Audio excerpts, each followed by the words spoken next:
Slovenská republika je súčasťou týchto organizácií. Považujeme Európsku úniu za náš životný priestor a v tomto duchu sa aj správame, preto neexistuje absolútne žiadny odklon. A myslím si, ako som už povedal, že v tomto prípade pán prezident Slovenskej republiky do určitej miery podľahol tej atmosfére, ktorá je tu vytváraná o vláde Slovenskej republiky.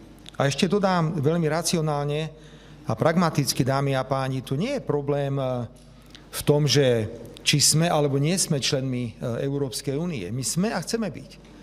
Ale my chceme byť suverénnymi členmi Európskej únie a NATO. A ja principiálne odmietam predstavu, že Slovensko má byť členským štátom Európskej únie a NATO, ktoré bude podliehať jednému jedinému správnemu politickému názoru a ničomu inému.